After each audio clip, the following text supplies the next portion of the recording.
memang bersoalan kurban, saya jujur saja selama di Indonesia masih banyak salah pemahaman terhadap kurban. Dan saya pernah berkata, memang Islam kita di Indonesia Islam keturunan. Ya, jadi asal tahu saja ya. Ya, tapi dari segi belajaran, mohon maaf ya, kita terlalu jauh terhadap pemahaman. Yang saya maksud, kita melaksanakan sesuatu tapi kita sudah belajar, sudah tahu, bukan hanya asal saya dengar, saya lihat, saya bukan sebatas itu, tapi kita punya dasarnya. Dan ini kelemahan kita, di antaranya kurban.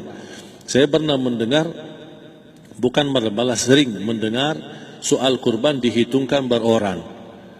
Jadi keluarga suami istri sama 5 anak berarti jumlah 7, wajib sapi.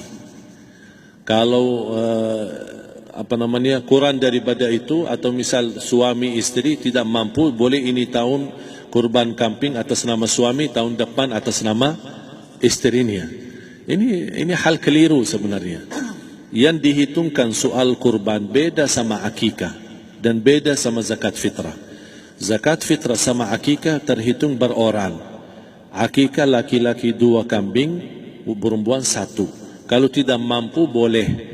Kalau ada kembar, laki sama perempuan berarti 3 kambing. Tapi kalau tidak mampu boleh 1 kambing, tidak masalah. Dan tidak ada istilah sekarang saya kurban tapi nanti sisanya seolah-olah ada hutang sama Allah. Sesuai kemampuan kita. Di antaranya kurban. Kurban hitungannya berkeluarga, bukan berorang. Buktinya Rasulullah SAW. Dan juga cerita Nabi Ibrahim. Ketika Nabi Ibrahim mau sembelih Nabi Ismail, Allah turunkan apa? Mengganti sembelihan Nabi Ismail dengan ekor kambing dari surga.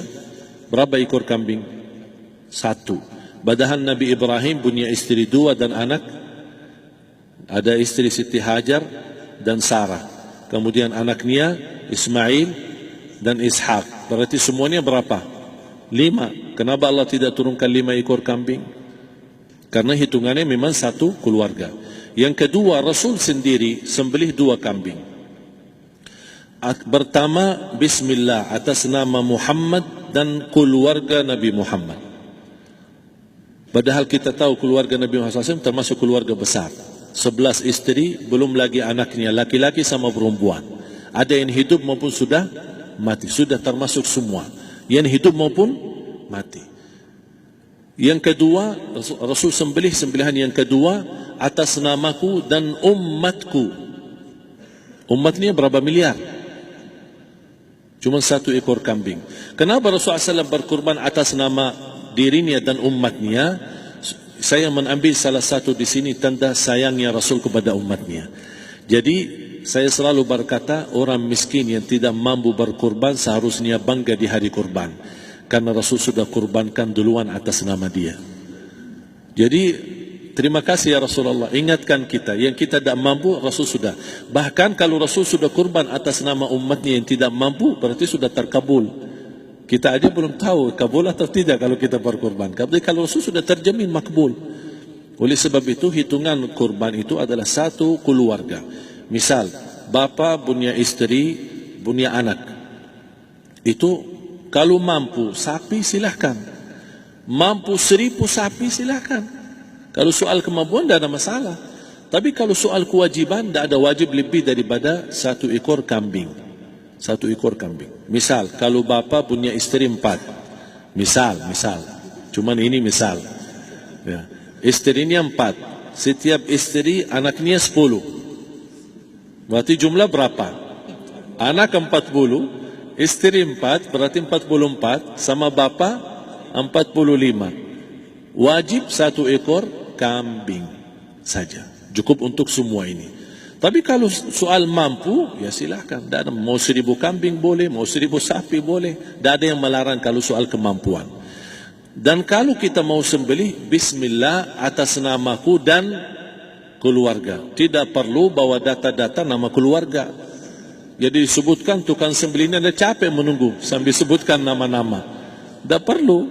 Udah Bismillah atas namaku dan keluarga. Termasuk kata atas namaku dan keluarga, termasuk orang tua yang sudah meninggal. Termasuk orang tua yang sudah, karena kita adalah hasil daripada orang tua. Itu sudah termasuk, tidak perlu kita sebutkan. Ada sebagian ulama membolehkan kalau kita mampu, mau khusus kambing atas nama orang tua, tidak masalah. Kalau kita mampu. Tapi kalau kita tidak mampu, itu sudah termasuk orang tua kita bersama keluarga besar kita. Ini salah satu kenikmatan, dan ini termasuk juga sedekah yang berguna bagi orang yang sudah meninggal di keluarga kita. Wallahu ta'ala alam. Dan juga masalah panitia, bisa kita mewakili. Kalau kita tidak mengerti sembelihannya dan tidak mengerti cara bagiannya. Tapi ada satu sunnah yang termasuk kehilangan sunnah ini, adalah banyak yang tidak mau makan dari hasil kurban. Padahal itu sunnah Rasul. Dari akikah boleh makan, dari kurban pun boleh makan. Bahkan sunnah SAW dibagi 3. Sepertiga pertama dihadiahkan. Maksudnya kata dihadiahkan kepada orang kaya. Misal tetangga saya tapi orang kaya, dia bukan miskin, tapi boleh saling hadiah. Karena inti daripada hadiah silaturrahim. Ada keluarga kita termasuk mampu, tapi saya kasih, ini alhamdulillah saya sembelih sapi. Barangkali dia tidak mampu, cuma sembelih kambing. Udah, kita dapat daging kambing, dia dapat daging sapi. Tapi dengan niat hadiah, bukan sedekah. Karena dia bukan orang miskin yang menerima sedekah. Yang sepertiga yang kedua adalah sedekah. Sedekah itu termasuk orang miskin. Yang ketiga, kita makan sendiri. Bahkan Rasulullah SAW selepas Idul Adha, beda sama Idul Fitri. Sebelum Idul Fitri dia makan kurma, meyakinkan batalan puasa. Tapi kalau Idul Adha tidak makan dan minum sebelum salat, kenapa? Bukan tak berarti tidak boleh. Tapi Rasulullah SAW ingin pertama pembukaannya, buka sarapannya atau makan di pagi harinya selepas Idul Adha adalah dari hasil sembelihan kambing itu atau dari kurban. Jadi kita sebagian sedikit. Tapi kalau kita merasa alhamdulillah rezeki saya banyak di rumah, alhamdulillah banyak ada makanan, mau sedekahin semuanya, semua mau sedekahin, tidak masalah. Tapi yang saya maksud, kenapa tidak kita sekali-kali hidupkan sunnah Rasul?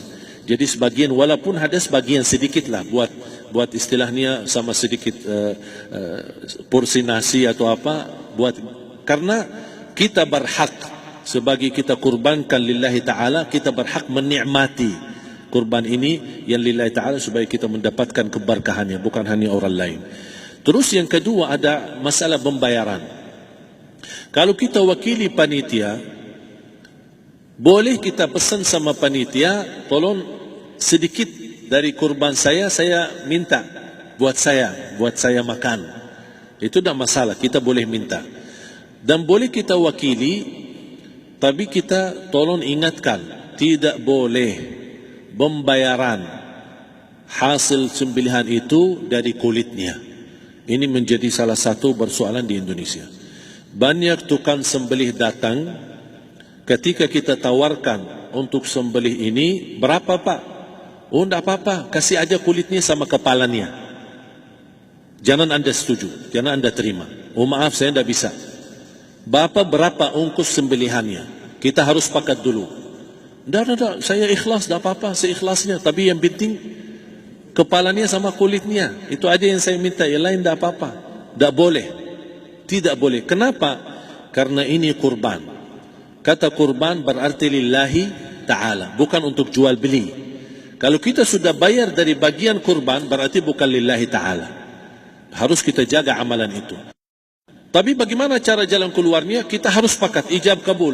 Sepakat dulu, Pak, saya udah begini, saya kasih untuk sembelihan 50.000. Bapak setuju? Ya udah setuju. Selesai kan? Sudah sembelih, sudah potong, sudah semua. Lepas ini semua, kita kasih ongkos 50.000 ongkos sembelihannya. Habis itu, Pak, kulitnya sama kepala hadiah buat Bapak. Itu dah apa-apa, dah masalah. Tapi bukan untuk bayar sembelihan. Faham maksud saya? Harus dibedakan supaya jangan sampai amalan kita kurban habis biaya, habis ini malah tidak diterima karena sudah kita bayar sebagian daripada kurban. Saya silahkan bayar apa yang kita sepakati, mau hadiahkan kepada dia karena kita tidak bisa guna. Buat apa yang kita mau gunain kulitnya? Tidak bisa. Tapi mereka buat mereka lebih berguna, oleh karena itu kita bisa hadiahkan untuk mereka. Bahkan kita bisa juga kasih daging untuk mereka bisa menyamati sebagai sedekah. Wallahu taala alam.